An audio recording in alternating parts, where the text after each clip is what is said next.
Hello, everybody, and welcome back to your favorite show, yours and mine, Teaching Band from the Beginning. My name is Tim Basil, and our co host, Olivia Spell, is not with us today.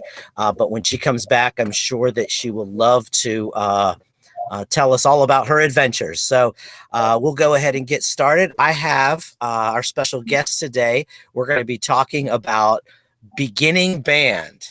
And disclaimer, if I refer to beginning band, I might refer to it as sixth grade band because where we are here in North Carolina, we start band in sixth grade. So I might use beginning band or sixth grade band interchangeably.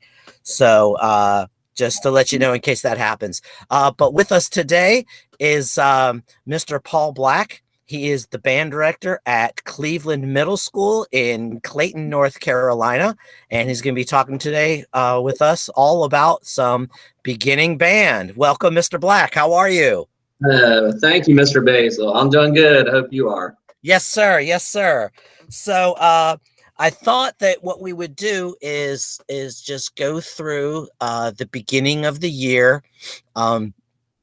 And talk about in way back in episode 1, we kind of broke things down as far as time goals, first day, first week, first month, etc., throughout the school year. So I thought we would do that with our beginner band.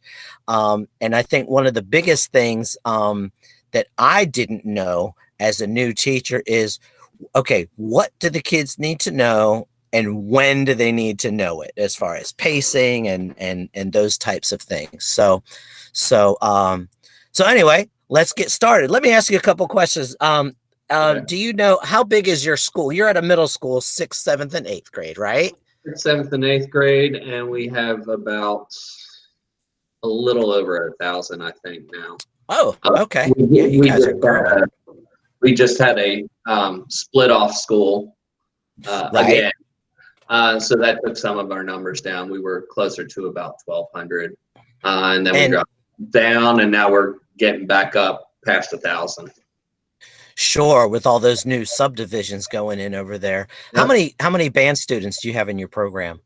In and around like 200. Like maybe maybe sometimes a little bit less. Right, sure. This year, because of everything going on, numbers are very under as of right now because we haven't been able to do our traditional recruiting. So right. Yeah, I know that plays a big role in that. Yeah, so we're trying to get some more 6th graders in, but normally it's like one because our school numbers have been down. It's been like closer to 180, 190. So. Okay. And just so that our listeners can wrap their head around it, typically on a regular year, or you can use this year if you want, how many beginners are you expecting? Usually around at least 70. We've been upwards of 90. In some years, it just depends on the year, and what's going on. So, but typically about 75. Okay. And all right, last question. I feel like I'm grilling you. Interrogation. What instruments do you start with your beginners? Because I know it's, you ask 10 different band directors, you get 10 different answers to this question. How do you do it over there at Cleveland? We do not start percussion. That is one thing that I used to start percussion, and I got a lot of flack from parents about it because we did it several different ways. We did first come, first serve. Yeah. And, they're like, well, I didn't know I had to get here like at, 3 o'clock and wait in line. And then I had a parent suggest we do a lottery. And we did that for a while. But then like, there were just kids that couldn't handle, that would get in a spot and then they couldn't handle it. Like they just didn't have that basic rhythmic pulse that's necessary to play in the percussion section.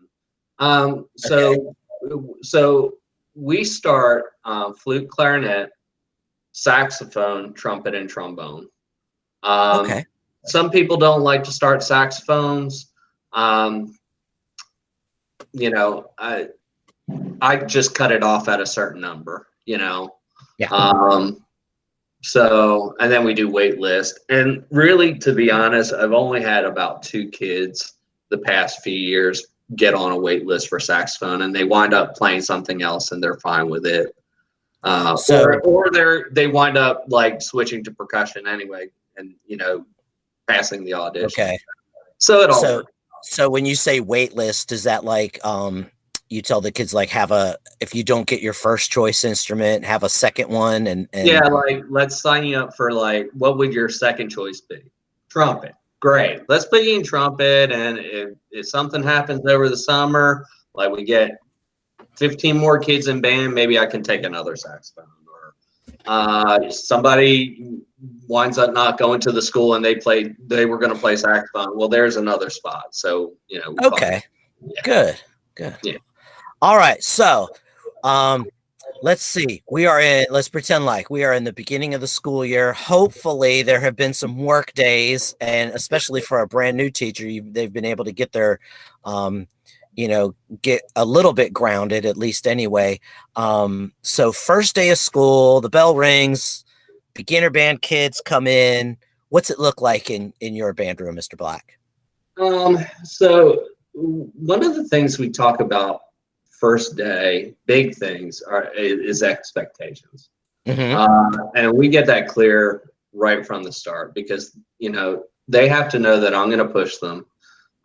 They have to know that I'm probably not like most other teachers at the school. Not to say that they have low expectations, but I mean, I always ask my 6th graders halfway through the year, I said, do you think that I have the highest expectations for my students? And they always say yes. So like, I want it to be clear, like, hey, I'm going to work you. Like, I want it to be fun. I want to have a good time, but you know, at the same time, we're going to work. So that's, and just like general expectations of like behavior and such. So that's how we start the first day. And then I always used to make fun of teachers that would give tests on the first day. So we've moved to, at Cleveland Middle School in the band, we do a lot of competency-based learning. So like, if you don't got this, you're not going on to the next thing. Like, you have to master certain things. So the very first day, because there's a very wide range of what kids know. Yeah.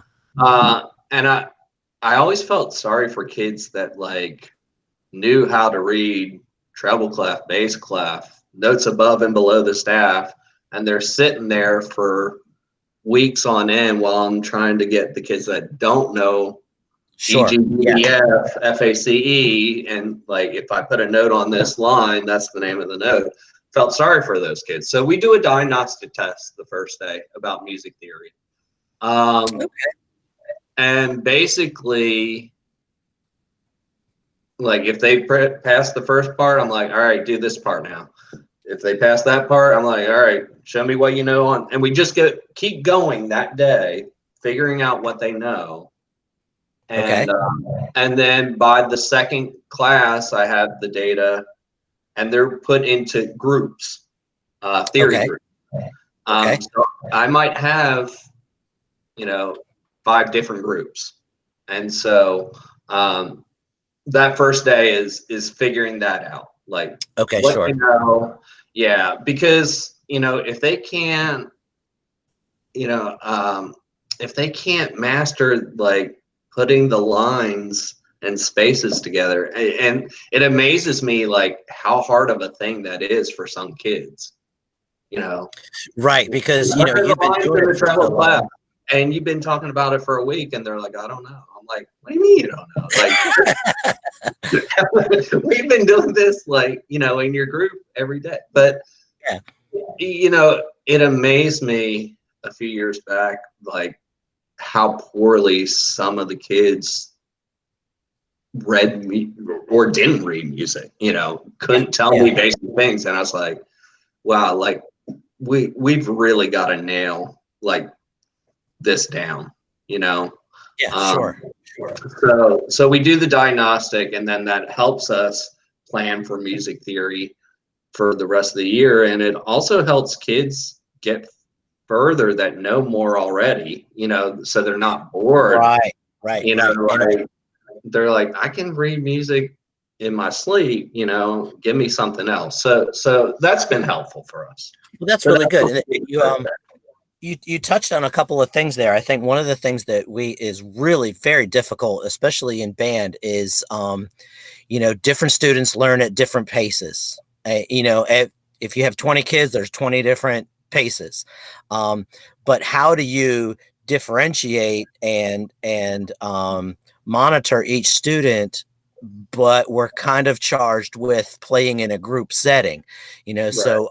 So that's a challenge for the band director too. And I like that. You know, that you look at the going into the groups like that. Real quick, I forgot to ask you, when I'm thinking about your class, do you have your beginner band split up? Like, is it just woodwind brass? Is that how you? Traditionally, we do woodwind and brass, homogeneous. Sure. But this year, with everything going on, we're like, whoever signed up, split them up. Who knows, right? Like this is going to be a weird year where it's just like, you know, whatever's, you know, if I have 10 flutes in one class and like one in another, that's what it's going to be. Just, and you're going to get it. Yeah, and we're, you know, I talked about that with a lot of middle school directors, and they're like, yeah, I think that's the best plan of attack. Sure. So as we add kids, we're just going to add one to the one class, one to the other. Right. And it reminds me of, you know, the best made plans are flexible.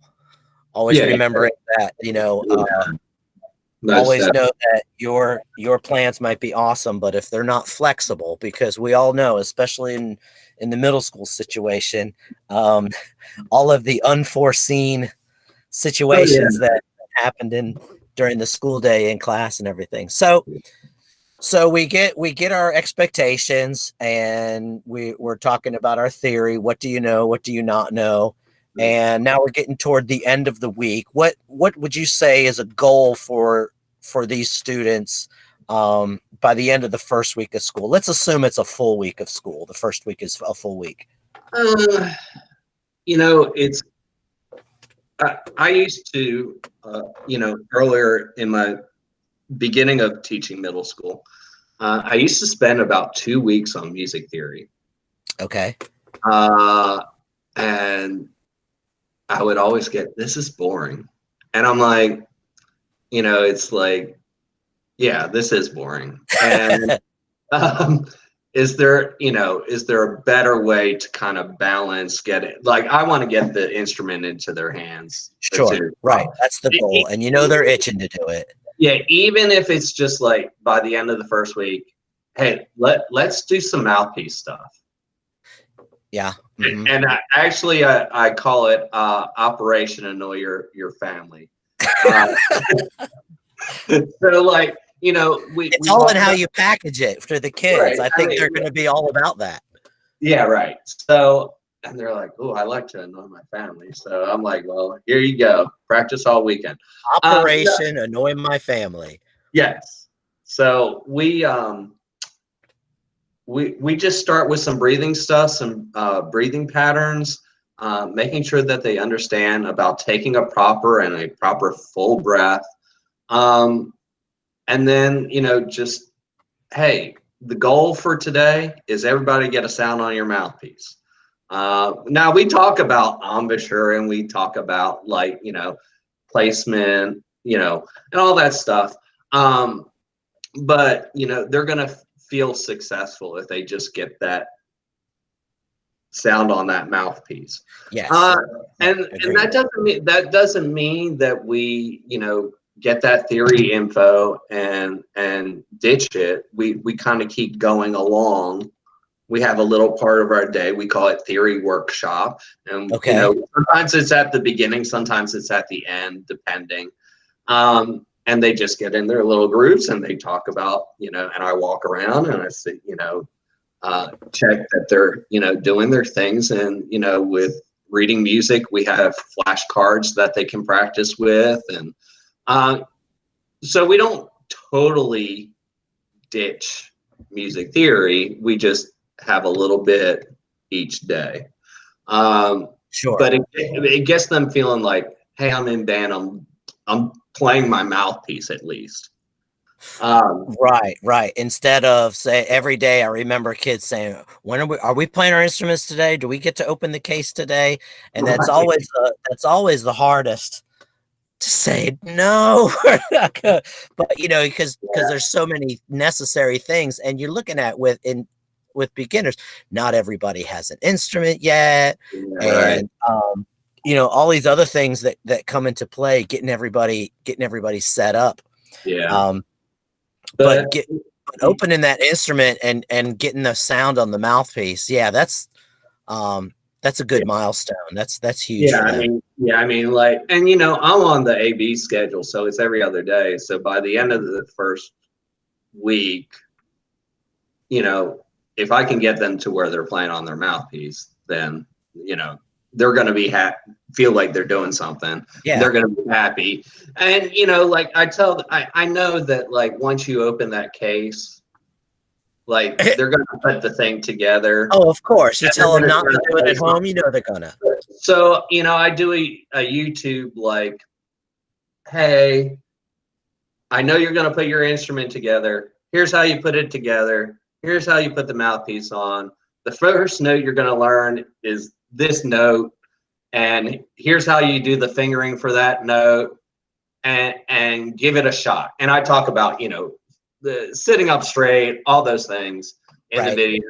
So at least if they're going to, like, try to play their instrument, try to put it together, at least they have something that they're going by, and it's not just them like jamming parts together and breaking things already. Yeah, so giving them that resource, because we say now it's not time to get, but we know that they're going to go home and they're going to put it together, and the parents are going to be like, hey, I just paid all this money for this. I want to hear you. So to have that resource, so that they're looking at the model and doing it correctly. I know some method books have those as resources as well. I know Essential Elements does that too. But it's neat for them to see their teacher. Hey, flute guys, first thing you do is you grab the head joint or whatever, and then the next day you say, now, did you watch the video or did you just try to wing it? That's a pretty good resource. I like that. But I think band directors really underplay, like, being able to play on your mouthpiece. Like, if you can play on your mouthpiece, you can play your instrument. For sure. How long? Go ahead. So we get to the end of the first week, and hopefully we're playing on the mouthpiece. How long do you have your students play on their mouthpiece before they go ahead and put the whole instrument together and play on the whole instrument? Again, I want them playing their instrument as much as possible. It's like the theory. I don't ditch just playing on the mouthpiece. Sure. We can tell a lot of stuff about playing on a mouthpiece. And, like, actually down the line, we go back to playing on the mouthpiece because there's certain things that we want to check. So, like, pretty much we go theory, this is your theory placement, play on your mouthpiece. All right, let's get our instrument cases. They can only have their case at their seat one day, and that's the first time we put it together. Okay. Because I don't like them to put their feet on the case, and basically we just go one instrument at a time. In the past, we've had a middle school band camp, so we've had kids that have gone to that. I'm like, all right, if you were at the camp, you know how to put it together. cross your fingers. Right. But another great thing that happened to me a few years back is that we went on this new schedule, and I have my 8th graders have lunch when I have 6th grade band. Yeah. So they come in with their lunch, and whatever I need them to do, they do. So if I'm like, all right, teach them how to put their instruments together. So you find a responsible 8th grader that you trust. Right. I need you, hey, 8th grade trumpet player, I need you to go and work with the 6th grade trumpets. Yeah, like I need you to make sure they know how we want them to hold it, because we hold it a certain way, you know. But like down the line, like getting them to like, hey, take so and so in the hallway until they play this note right. Because then we're not waiting for so and so, and they're getting that individual attention. Right. Yeah. Yeah. And I really don't care who I'm bothering in the hallway. So it's just, I mean, that's just, I agree. When I was teaching middle school, and a lot of middle schools are going to this, and I don't know if you guys are yet or not.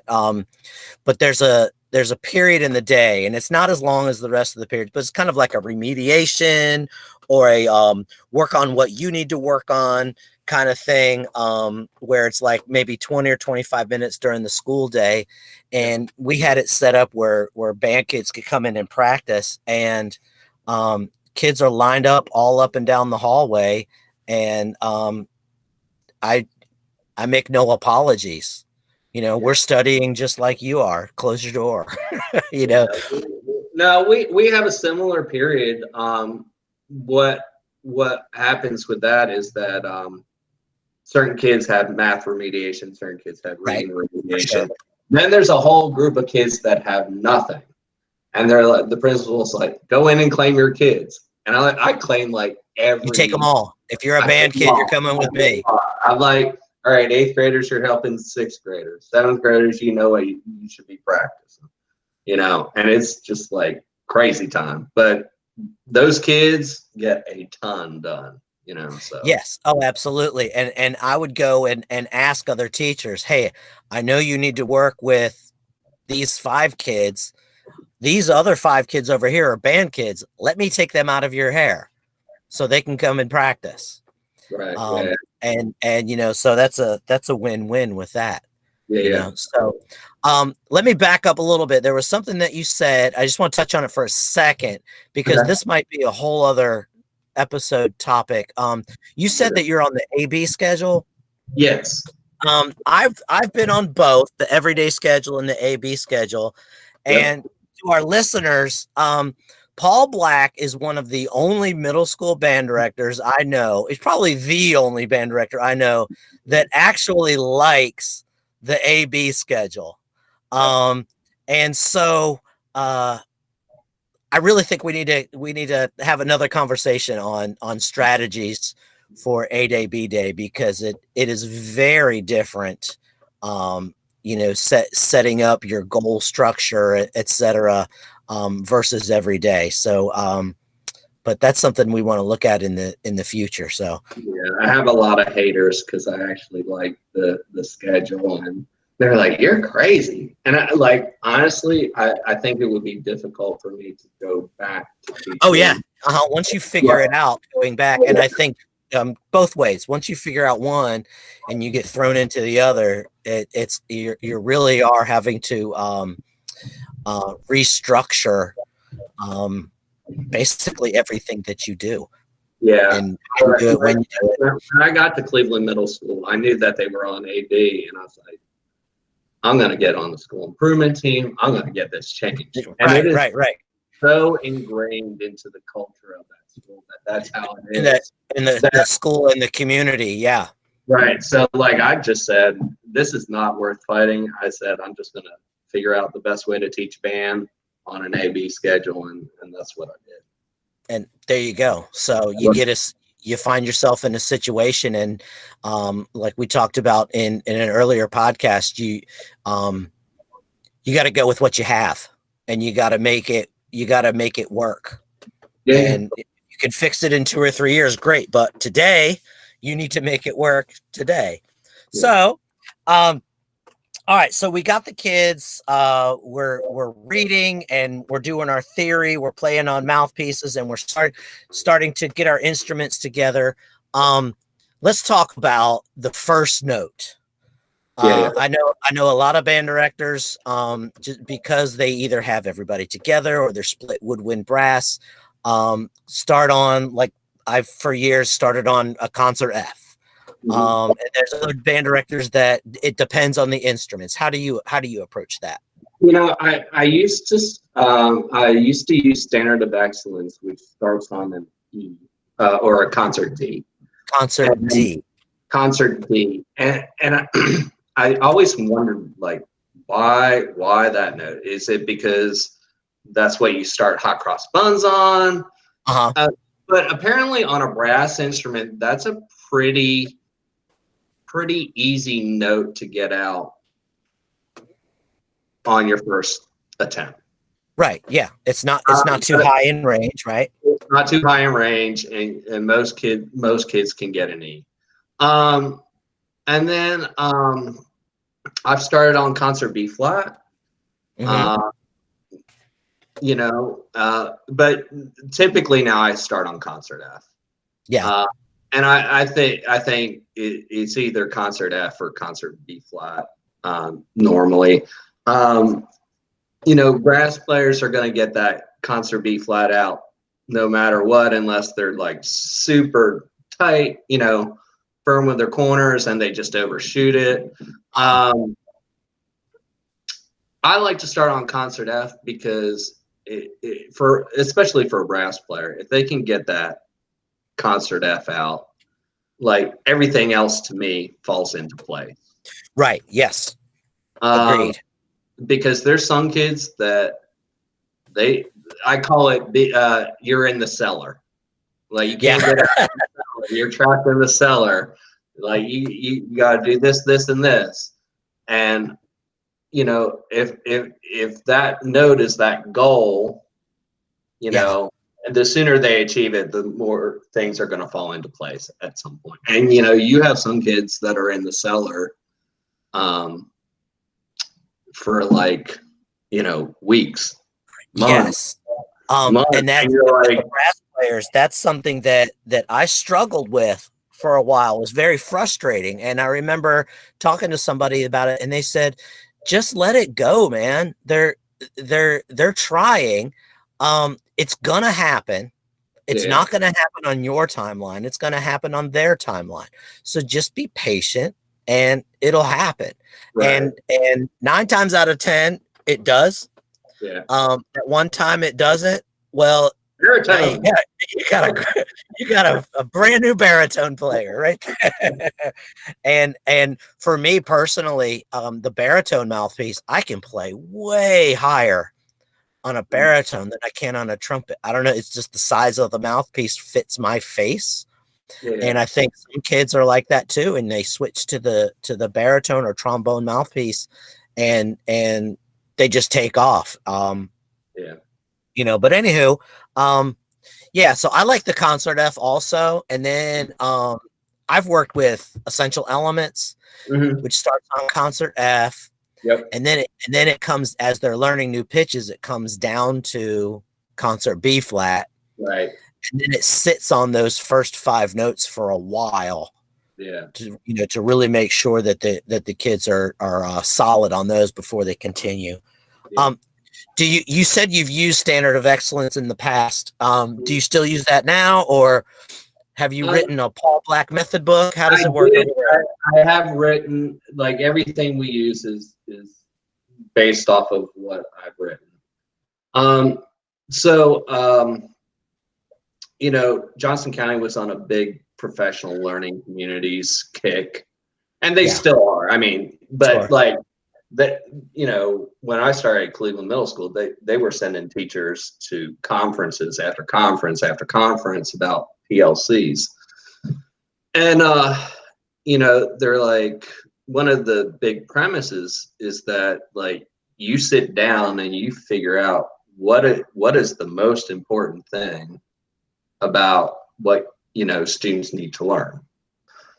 So I really did that, and I was like, when we start out, like they need to learn. They need to learn to play like 5 notes. Sure. They need to do that with holding the instrument correctly. They need to do that with proper breath support. They need to be able to read the music. So I developed what I called a starter pack. A starter pack, some people start with half notes and whole notes. For instance, the first exercise is a concert F, 4 quarter notes, measure of breaths, 2 half notes, and a whole note. Now, the reason why I do that is because, number one, if they're playing quarter notes, I can tell that they're using their tongue. Sure. Yeah, that's important. Which is super important. And how many kids, don't? I had friends in college that say, for some reason, I went through the cracks. I never used my tongue till I got to college. Right. I don't know how they did that. Anyway, but yeah, if you're asking them to play a whole note for a month, they may not have to use their tongue for a whole month. Ask them to play the quarter notes. Go ahead. Yeah, so we start with quarter notes, and then the half note, whole note is to get them to play like the quarter notes. They may tongue the notes, but they may breathe after every note. Right. So the half note, whole note is to try to get them to play 8 beats all in one breath. Make sure, yeah. So, so we start on concert F and we go down to concert B flat, and all the exercises are the same. So there's that familiarity. So it's like, okay, we're just going to learn a new fingering. Okay, we're just going to learn a new fingering. And then we get into like a 5-note scale pattern. Yeah. And then we get into kind of like a lip slur thing between concert F and B flat. Okay. Which is very useful. And then like the second page is just kind of another lip slur thing that goes higher, like from a concert E to a G. No, concert D to a concert G. So on a trumpet, like E and A. E and A. Okay. Yeah. F and B flat. So it's a lip slur, but in a higher. Yeah. And then we just, after that, we add the lower notes like concert A and concert A flat. So B and B flat. And they're just all the same patterns, kind of, sort of. So that's how we start every day. Yeah, we will start, the first month, we probably will do the first 5 notes and then a 5-note pattern. Mm-hmm. And that's our warm up every day. We have to do what they call move time, which is 10 minutes of movement throughout the day. So I actually have them clap rhythms. Is that a school-based decision? The move time? No, actually that's mandated by the state. That you have to have 30 minutes of something. You have to your principal has to make assurances. And she's like, well, we can achieve this by this, and 10 minutes of move time. Okay, great. So I'm like, okay, well, we're doing breathing exercises and we're doing clapping of rhythms. So we do that every day. So, so, and then by the end of the first month, we should be into playing songs without a doubt. Like out literature and no. Like Hot Cross Buns. Okay. So after we do our starter pack, I have a thing of 13 songs. And I said, is it based on like those 5 or 6 first pitches that they know? It's on the first 8 or 9 pitches. Okay. But I'm like, what are the songs that I really, really, really want them to like perfect? Okay.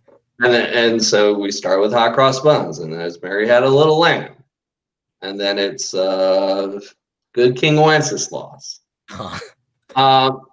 And what I did with that is I get so annoyed with kids not reading key signatures. And a lot of the beginning books put the flats in the measures as opposed to putting them in the key signatures. Yes. So all the songs that I do have key signatures. Okay. And I also know that some method books don't even introduce the key signature, the concept of the key signature. Right. Much Till- later. Right. Okay. And so, you know, I just always thought that was confusing. And I'm like, if we're doing theory, we might as well go ahead and, you know, in the starter pack, I put them as accidentals. But then when we move to the songs, I'm like, okay, where are those flats now? Where, you know, where is this? Where is that? It's at the beginning of the line. And Okay. that's when we talk about key signature. And Okay, great. Okay. so I think it just makes them better at reading key signatures and understanding like what that actually means. Right, sure. So, there's going to be kids that first month, they go through all 13 songs. Mm-hmm. And what we have is we have a pass-off sheet, Great. competency sheet. So like on every Monday is pass-off day. Okay. So and again, that sounds like it's self-paced. Yeah. Self-paced, definitely. So like so when I initially started this, I struggled because I was like, oh, these kids aren't doing any of this stuff. So I'm like, mandatory, everybody has to play for me. Yeah, because you want to hear every kid play as often as possible. Yeah, because they'll sit in high and they'll be like, right. Because they know that there's this kid over here that's going to pass off 13 things in one day. He's like, I'll just let that kid go, and I don't have to worry about doing anything. So, so everybody has to play. Everybody has to play. Everybody has to turn their sheet in. Because as we get to and there's a certain number of things they have to pass off. Okay, so there's like a minimum amount. Yeah, there's a certain amount. So, but like I said, you're going to have kids that pass off all 13 things. And normally what we do with them is we get them playing like a Christmas solo. So like last year we had 18 kids like play full length Christmas carols. Either by themselves or I play along with them, and they picked some like pretty challenging stuff. So it's a way for those kids that are your high flyers to do more and not be bored. Yes. And I think there's a lot to be said for providing things for, as you said, the high flyers, the kids that are going to eat up whatever you give them. You can't let them get bored. You got to keep throwing stuff at them. And then there's also, I think, a lot to be said for your late bloomers. The kids that they're not getting it when everyone else does, but patience. Right. And they will. And I think there's a lot to be said for that too. Yeah. So, there's certain things they have, like, by the end of the first quarter, you have to have, I grouped the songs into 4 different groupings. And I'm like, by the end of the first quarter, you have to have 2 in group 1. So that's either Hot Cross Buns, Mary Had a Little Lamb, or Good King Wenceslas. And they get to choose which of those 2. Yeah, I'm like 2 of the 3. Okay. So that, it's that voice and choice kind of thing. Absolutely. And I think that's huge. When they get to choose, when they're a participant in their education, I think it means more. Yeah. I really do. So, yeah, me too. And then they have to be able to do like number 1 through 5 in the starter pack. So the first 5 notes and then a 5-note pattern. So that's by the end of the first 9 weeks. So you have that goal set for the end of the our here in where we are in Johnston County, the grading periods are 9 weeks long. So, Yeah. So by the end of 9 weeks, you say, all right, guys, here's our goal for the end of the 9 weeks. Mhm. You know, 2 from this group and then these 5 and from the starter pack. And, you know, you set that up Yeah. so that they know ahead of time what their requirement is. Yeah, they have a sheet, and we talk about it as soon as they get that sheet. You know, one side is the theory stuff, and I'm like, you gotta pass off 1 standard by the end of the 9 weeks. Now, if you want to do 5 standards, you know, you can do as many as you want. Knock them out, sure. Yeah, there's kids like your high flyers. They're like, yeah, I got this. Like they can study something one time and Right. you know. Or So, they have older brothers and sisters that may play the same instrument, or yeah. So, so they had to pass off one theory standard, and all those other things, those playing standards. Right. Okay. Good. One theme I'm hearing from you as you're talking about your class that I think is super important is your routine. It's the same every day. All right, it's theory time, and I love how you give them the different names. I can't remember what you had said before. How you call it? What did you call theory time? Theory workshop. Theory workshop. All right, you give it a cool name, right? So it's theory workshop, and they know exactly what that's going to be. It's theory workshop time. Set it up, and they know what to do. Yeah, and like, you know, sometimes I switch the groups around to different locations. So like we take a restroom break at the beginning of class. When we get done with announcements, I pull up the groups. I'm like, this is where each group is going to be. I want group 3 with me today because I want you guys working with me on the smart board. Okay. Because it makes it, you know, it makes it easier. Sure. So and then you have your class period chopped up into these sections. We got theory workshop. Now we're going to go to worksheet. Well, yeah, we do. We generally do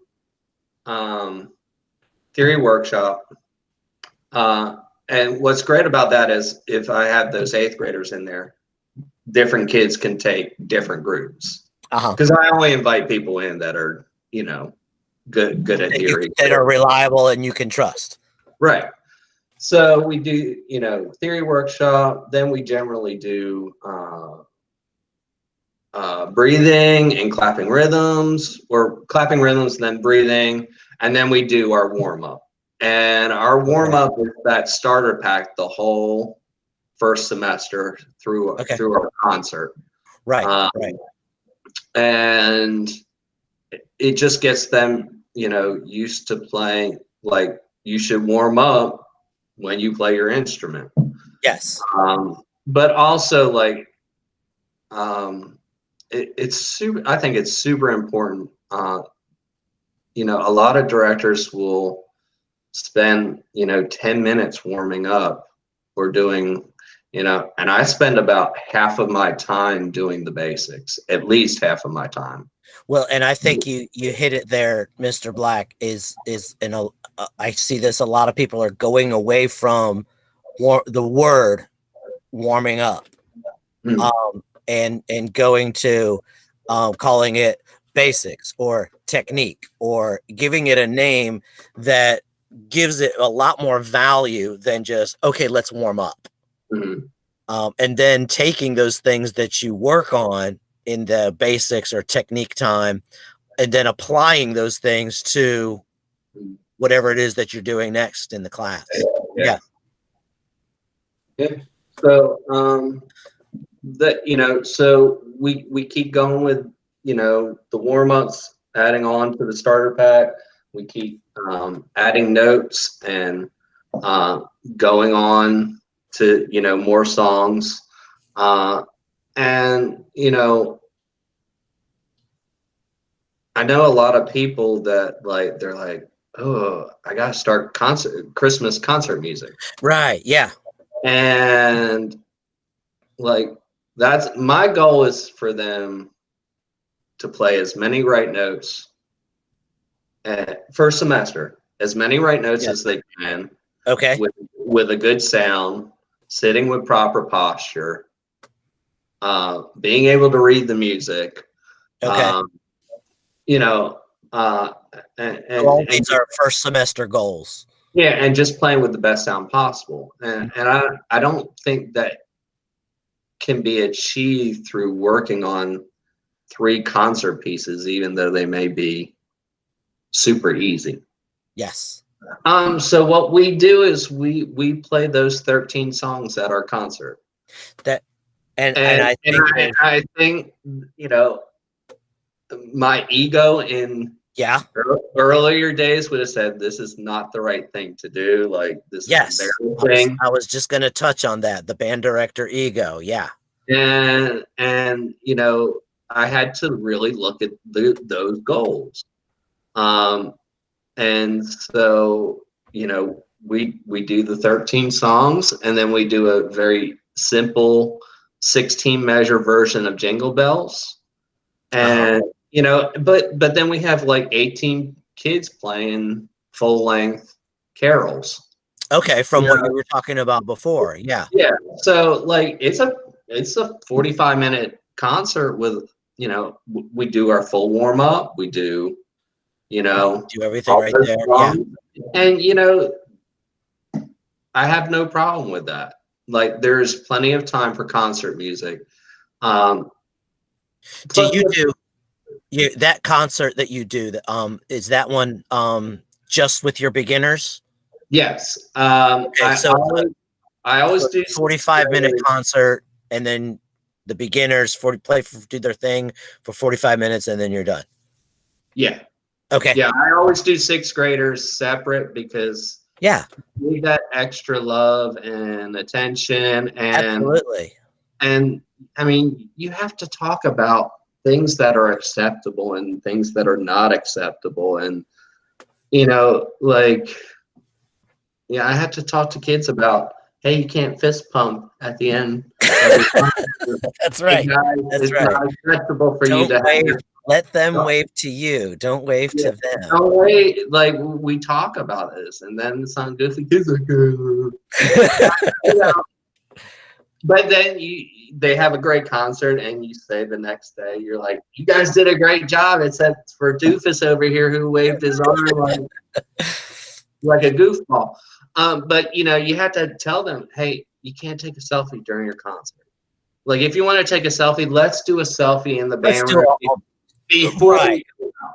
Right. Okay? Right. In fact, I'll take one with you guys right now. That'd be good. Turn around on the podium and do that with them. Yeah, right, for sure. So that's why they're separate. And you know, I don't want to have to worry about what some dumb 7th or 8th grader is doing, you know, while they're waiting for their concert. Sure. So the 6th graders are getting your full attention. And the parents, I think this is important. I really think, and like you said, when you're younger with your ego, I really think parents aren't going to care what the kids play. No, they don't. Concert. They just want to hear them play. They just want to hear their kid. They want to see their baby play his instrument on the stage with all the other kids. Right. And when they do it in a professional manner, when they look professional, they sound twice as good as what they really do. I think dressing up for the concert really, it makes them sit up straighter, it makes them take it more seriously, and they really take pride in what they're doing. Yeah, I see that too. And I like how you said with your packet, or even with, if they're playing out of a method book, it's okay to play stuff out of the book on a concert. Yeah. When I use Standard of Excellence, I'm like, we're going to play this one. We're going to play this one. I'm like, put a star by that, because that's for the concert. Yes. You know, and there's nothing wrong with that.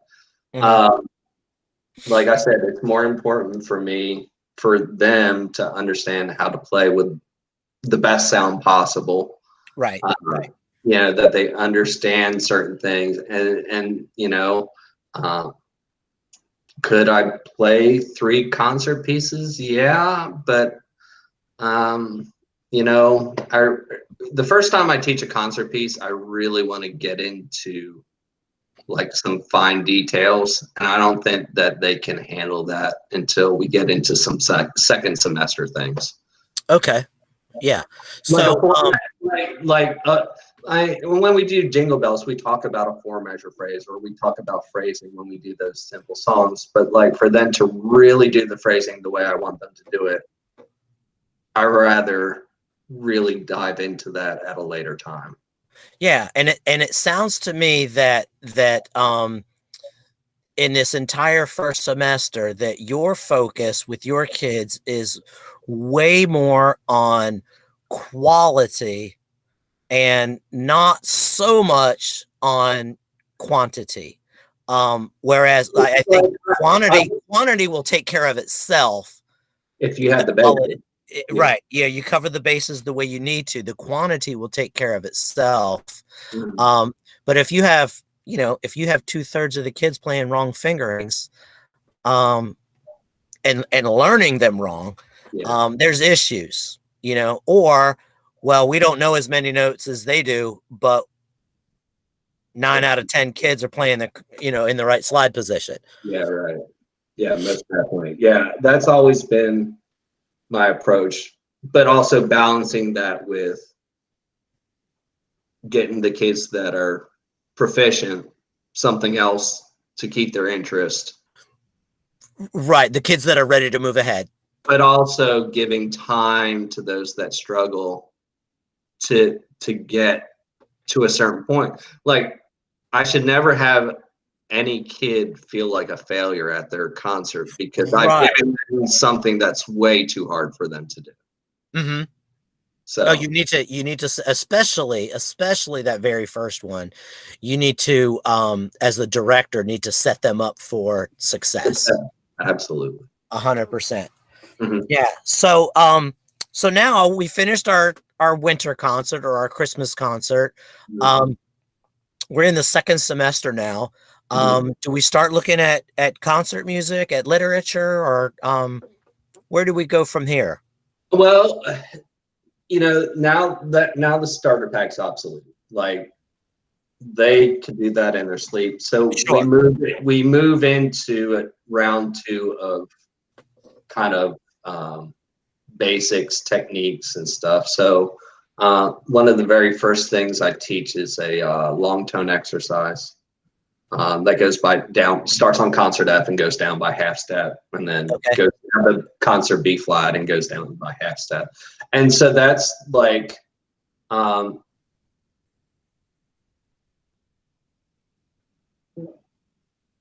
it's a great way to like introduce new notes. Okay. And that, because they have such a good foundation of producing a sound, we go down, we go through this. So guys, you're gonna learn concert E, Mhm. And so that's the second note in that exercise. And I'm like, how many more notes in this first row do we know? Keep going, okay, until you get to a new note, and that's like a concert D flat. All right, well, we're gonna go from the beginning up to that note. Okay. So like basically, it's a great way to learn new notes, and we just keep adding notes. Okay. And some directors are afraid to give kids a fingering chart. It's like one of the first things I do. I think fingering charts, I love them because what I do is I teach the students how to read the fingering chart. We draw a picture of each instrument on the board, and when you color it in, it means you press that one down, and you teach them how to read it. So then they don't have to ask you what's the fingering for this new note. If they do, you say, well, look it up. Or now they just know to look it up, and then the kids who want to work ahead can. Right. And they know how to use that fingering chart. Yeah. So we do this long tone thing, and we start introducing new notes and such. And then I have like some simple little songs that reinforce like what they're learning. Mhm. For instance, like when they learn concert E, we learn to play Jaws, which reinforce because I just wrote it in that key. And I'm Okay. like, and we talk about the key signature and all that stuff. So like there's that one, there's like We Will Rock You. And they're just fun little songs that they're like, but if you play it with the wrong key signature, they're like, that doesn't sound right. Well, then you need to Yeah. figure out what you did wrong. So there, just as we start to learn things, new exercises after the break, we take simple little unison songs and reinforce them, and hopefully they're practicing something. Yeah. When I teach them Jaws, I tell them that's Operation Annoy Your Family Part 2. Like, and start playing Jaws and Absolutely. 100%. yeah. So we do like a long tone warm up thing. Brass class does a lip slur exercise. And then, we have more than one, but we start with one of them. And then the woodwind class has an exercise that I call pop-ups. And that's pretty normal for like a clarinet player to do, where they start on low concert E and then hit the register key. Oh, okay. Yeah. So okay, I got you. So, what I decided to do with that to make it a, not a unison exercise is that flutes have like octave leaps, and so do the saxophones. Now it sounds kind of like a freight train, but once they understand how to play it, like it's a very useful exercise. And it helps those clarinet players eventually get over the break a little bit easier. And that's super important. What kind of speaking of getting over the break, when we're now in our second semester, when do you start attacking that going over the break with your clarinet players? Because I know that's huge, moving the band from a beginner band to the next level. So we start with long tones, we have lip slurs, pop-ups, so we're just keeping adding things in, and the next thing that we add in are scales. And I used to start with concert F. I don't know why, I just did. I think because I was trying to avoid B flat for the clarinets. And then the B flat over the break, yeah. So just what I started, talking to some people, and I said, is it better to just rip the bandage off and start with B flat? And it probably is the best scale for every instrument except for clarinet. Yeah. So a few years ago, I said, all right, guys. And we played the first 6 notes of the scale, and I'm like, this already, right? Like you've been playing this for right months. Now we're going to learn 2 new notes, and like saxophones and flutes, and brass players might have problems getting high enough, but they understand the fingering and sure. So I make them learn it. I'm like, look it up on your fingering chart. Do it. It's time to do it. And they have problems with that. And then I send them out in the hall with so-and-so. I said, make them show you B and C 20 million times until they can't get it wrong. And it's anytime they have a problem getting B and C, it's because they're not covering the holes. I mean, right.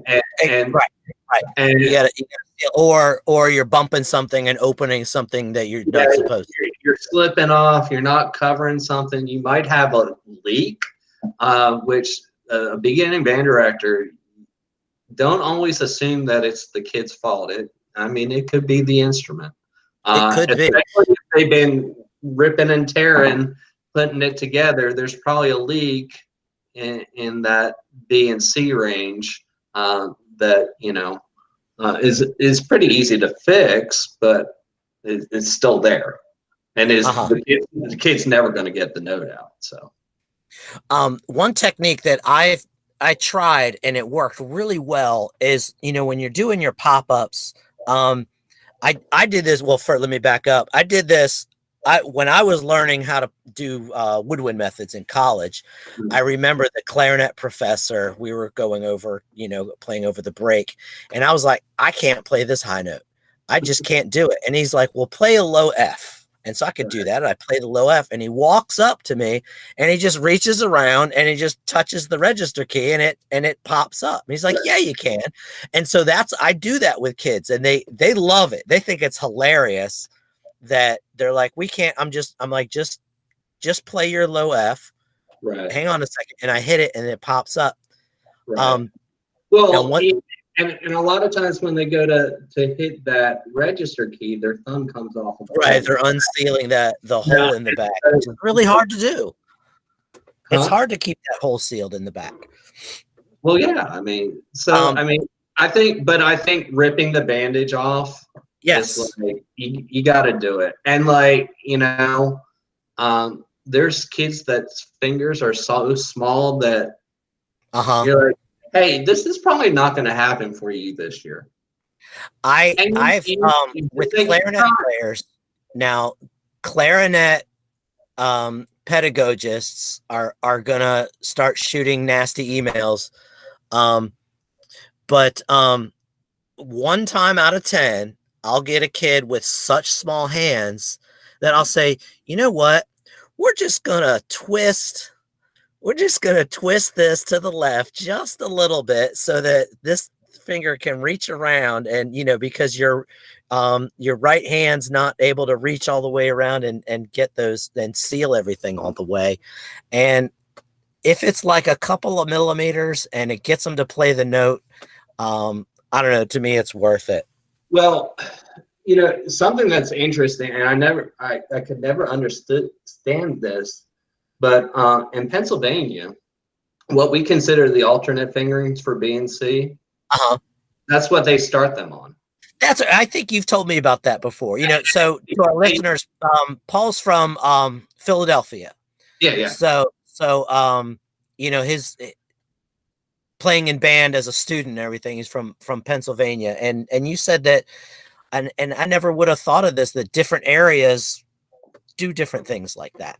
Well, because a lot of them start in 3rd grade. So the only way they can reach those keys is to use the alternates. Because their hands aren't big enough to. Correct. To read. Okay. That makes a lot of sense. And anytime I've had a kid move in from Pennsylvania, I'm like, I'm doing that. That's what I learned first. I'm like, but this is the right way.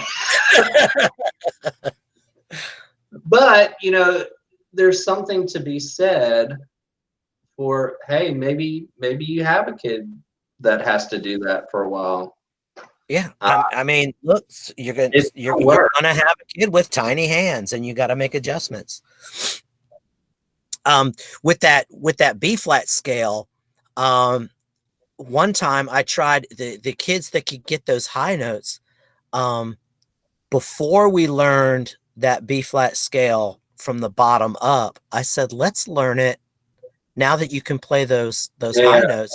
Let's start at the top and come down. Because for me, playing a clarinet, going from a B natural to an A is way easier than the A to the B natural, So then they learn the scale, they learn the key signature. Okay, now you can play it down. Now let's play it up. Especially when the flute kids are sitting next to them ripping through all these other scales. Yeah. So my biggest thing is, first of all, because they've gone from not playing hardly any fingers to using all their fingers. So I get them to really make sure that they know this is the fingering for B, this is fingering for C, this is fingering for B. And we just do that a bunch. And I do a daily check when we're first learning it, because there'll be kids who'll be like, what is it again?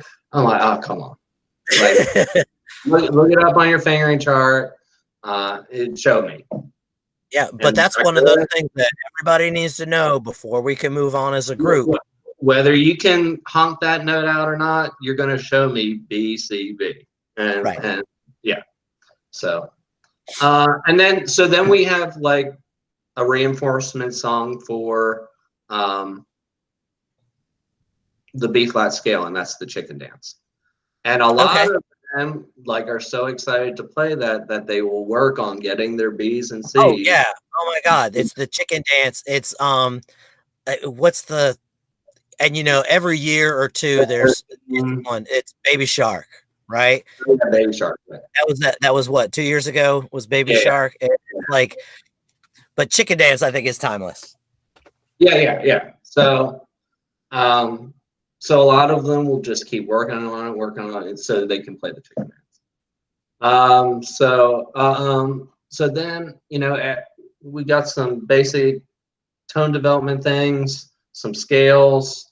I typically require B flat F, A flat, E flat for woodwinds. You're talking scales. Yeah, and then a B flat chromatic. I try to get those in by the end of the year. And they have to pass off a certain number. But just like the other scales. Yeah, so like there's kids that pass off those scales prior to Christmas. And usually they wind up trying out for all county band as sixth graders, and then we have a chart for scales, and they pass off like 1 octave scales, and then it's like, all right, here's some 2 octave scales, and they start passing those things off. Yeah, sure. So let me, just for our listeners, when they're learning scales at this point, you listed several: concert F, concert B flat, you say A flat, concert A flat. Yeah, everybody does A flat. Okay, and then B flat chromatic. Did I miss anything in there? And I do E flat for the woodwinds. For the woodwinds, and because brass, getting up to that D, E, and F on a trumpet, still might at this point. It's definitely be high, challenging, high in their range. If I can get them playing that concert B flat with a good sound, not being pinched, I'm pretty happy at that point with in terms of brass. But you have some kids that pass it off, and they're like, okay, what do I do now? And you're like, well, you're gonna learn a 2 octave F scale, and they're like, I can't do that. You're gonna try. That's what's next on the list. No, I mean, we do add like G. I would add G and C because they're pretty good in terms of range, and that C scale kind of gets you closer to that E flat concert scale. Right, and I think in range. If I always struggled with teaching new scales. But looking back, I think probably if I would have done a better job with explaining the concept of the key signature, if they have a better concept of that, you can say, okay, well, here, new scale, here's the starting pitch. Now look at your key signature. Yeah. Now, use your logic that we've worked on and go for it. Yeah. So then after that, we at this point, I've probably introduced a concert piece. Okay. Just to kind of give us something. We had been working on all those beginning songs. So we had those fun little songs that reinforce some things that we're teaching, and then I picked some concert piece. And I know a lot of people are like, well, my sixth graders play this grade level, whatever. Yeah. To me, great. And that's I'm like, that's that band director ego sneaking back in again. Right. I'm gonna pick something that's they're gonna sound good on. That reinforces the skills they've been working on. Right. So like really now we're getting into like, okay, so you need to play a 4-measure phrase. And then they're like, what are these little letters mean? Okay, great. Here we go. So like what I developed was it's called an articulation and dynamic review. And that's how I started teaching articulation. Okay. And dynamics. And it's all concert F, different dynamics, different articulations. Okay. And we learn one thing and then we just, okay, you got to play piano. Okay, you didn't play it soft enough, got to play it again. And then we do all the different articulations.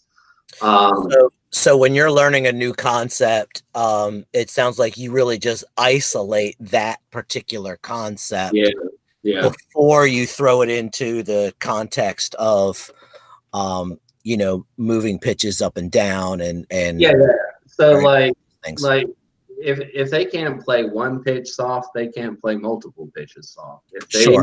If they can't play a concert F staccato, they can't play, they can't begin to understand marcato or march or whatever. So we really isolate that thing. So when they bring up, hey, what are these little letters down here? And some kid yells out, they're dynamics. And I'm like, yeah, okay. So here's your articulation and dynamic review. And you're like, P means play soft, piano. And they write it in. I'm like, write it in. Piano, play soft. What other dynamics do we have in this piece? MF. I'm like, oh, Lord. I mean, MF. Medium loud. Anything else? F. Loud. Okay, so let's work on playing these 3 dynamics. And then when we play our piece, we're going to try to apply those dynamics. Right. Okay. Just like, what's this little marking over there? That's an accent.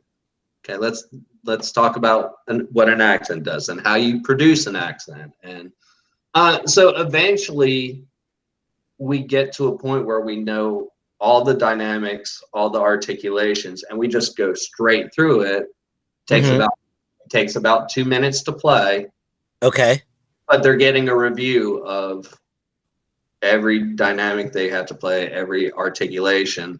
Good. And I used to think like, they can't really do articulation.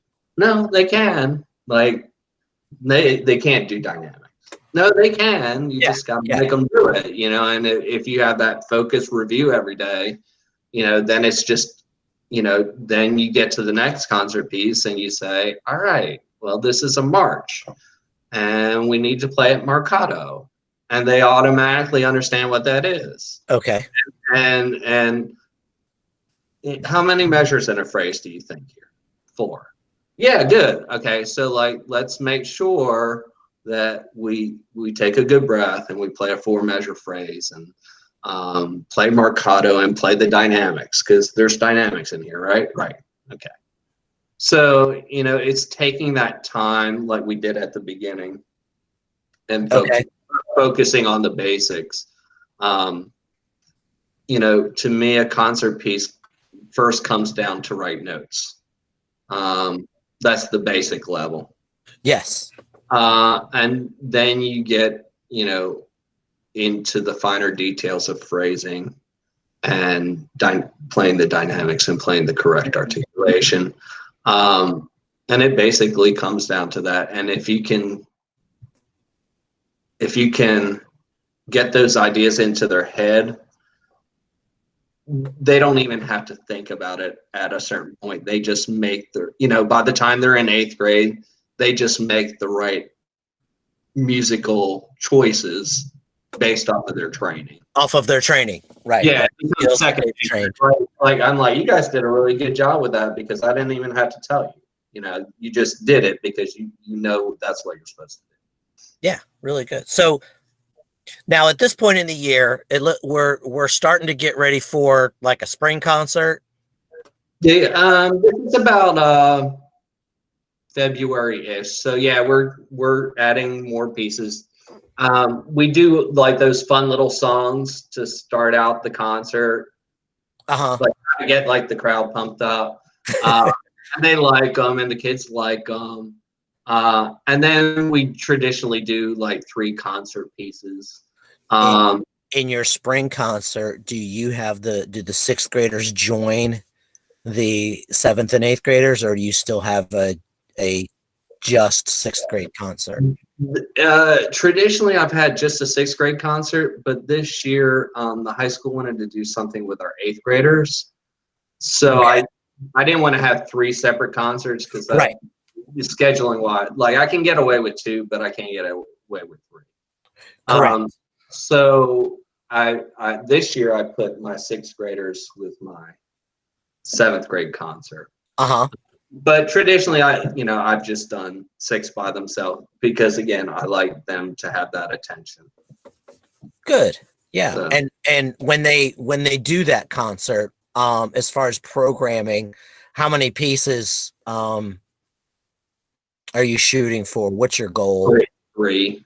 3. And I Yeah, think I mean, like maybe I could push it to 4. Yeah. But it's that quality versus Yes. quantity. Yes. Now, Um, also, at this point, again, parents want to hear their kid play, right. and I have found that 3 pieces is just right. It's not too little and it's not too much. And my favorite programming formula is the fast, slow, fast. You know, and that seems to really work well, and it doesn't you don't have parents wondering when the concert's going to be over because it's overkill. It just seems like 3, especially for beginners, just really seems to be just that the right number. Yeah, I mean, we do our warm up as part of the concert, just because, like, I think for 6th grade it's more like show and tell both time Uh-huh. than anything else. Like Right. these are the things you should hear your kids working on at home. Okay. It shouldn't be just their concert music, Okay. And so, explain to them the importance of scales. Explain to them, the importance of them doing their warm ups and such. Mhm. So, yeah, 3. I think 3 is good. I think one of my favorite times of the year is seeing the parents' reaction to the beginner spring concert, because Oh, yeah. the last time they heard the kids play together was way back in the Christmas concert or the winter concert. And they've grown so much since then. Yeah. And Yeah. they hear them again, and just comparing, the parents just absolutely love it. They're like, oh my god, they sound so much better. It's probably my favorite is the 6th grade spring concert. Yeah. Yeah. So after we get finished with our spring concert, Mhm. what does the rest of your year look like from post spring concert to the end of the year? And I know there's Yeah, the schedule gets insane crazy. They've got their end of year tests and all their other classes and their remediation to get ready for those tests, and the schedule really kind of gets slaughtered at that point. yeah, So we because it's a big middle school. There's stuff that is double and triple booked for our school, like all the time. Yeah. So normally we have to have our concerts pretty early, like a Okay. month before, end of grade testing. So like I'm left with this time at the end of the year. What do I do? Because in 7th grade they had to play the Star Spangled Banner at events. We Okay. started on that. Okay. And what I was able to do was take the version that the high school uses, and then kids that can handle the real parts get the real parts, and then kids that cannot get a modified Right. part. So they're going to feel like, Well, they're still hey, playing. this sounds like the Star Spangled Banner, and I'm able to play it, without, going crazy. That's So that, that's one thing we that do. differentiation piece. Yeah, I love working on the Star Spangled Banner. Okay. So we just kind of, we break that down. We start learning some new techniques, some things that are going to change for the next year. And that's basically it.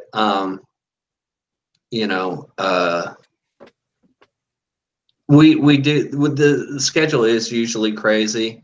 And we usually do have some days where they're like, okay, you're going to go to your electives this day For 3 hours. yeah. And like, some teachers are like, we're going to sit here and watch a movie. They're like, what are we going to do today? I'm like, play our instruments. We're in band class.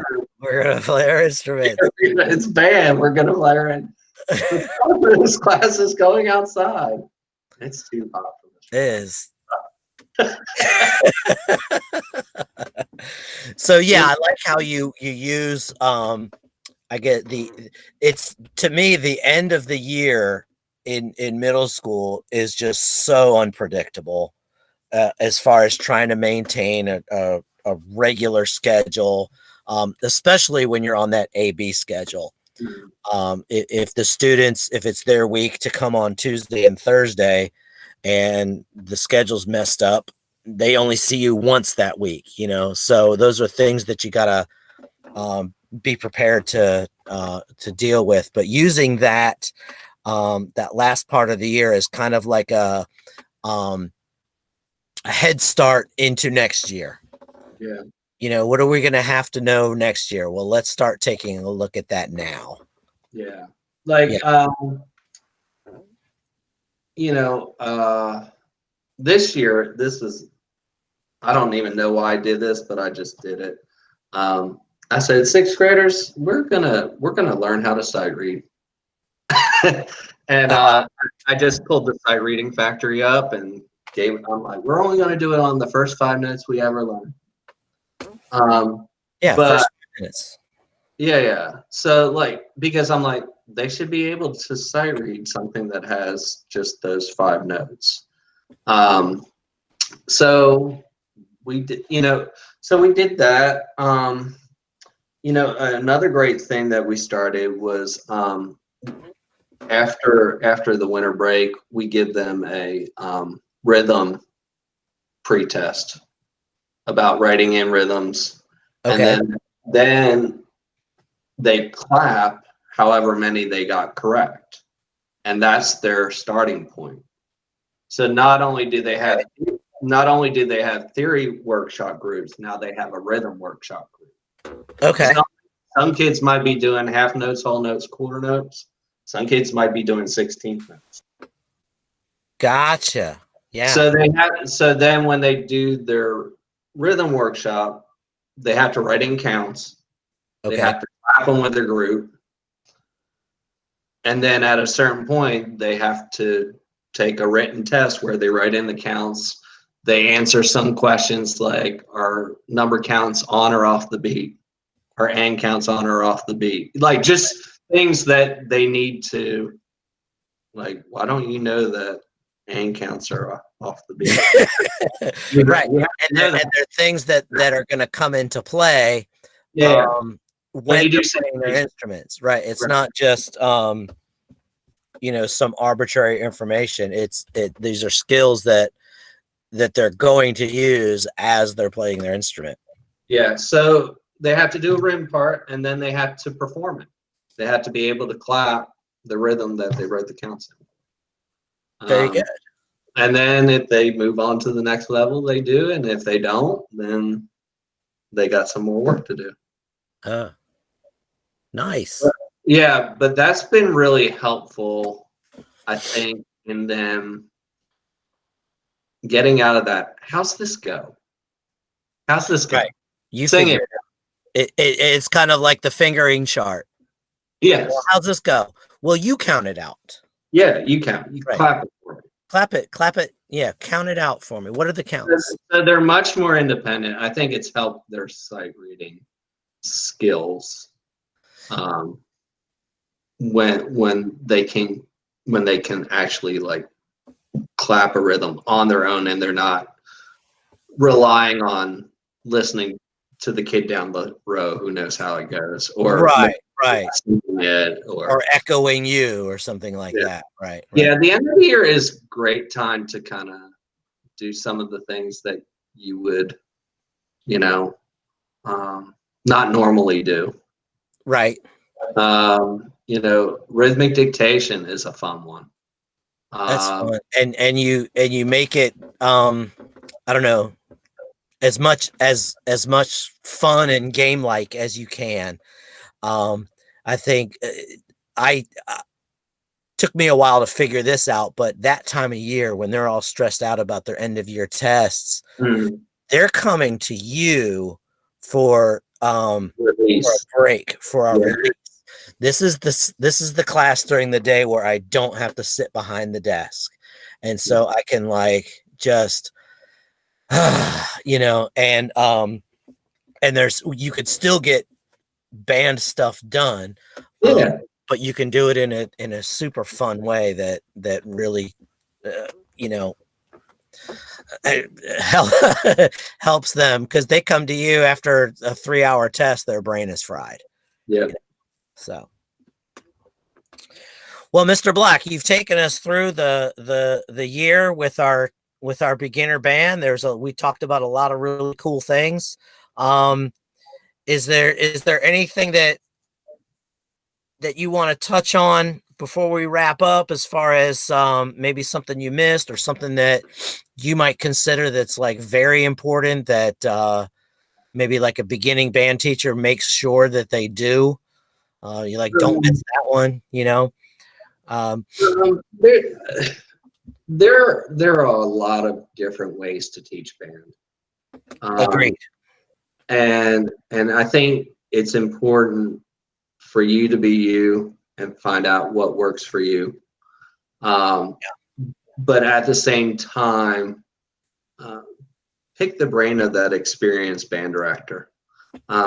I have a lot of directors that ask me what I do all the time, and they're like, I'm not going to do that. That's crazy.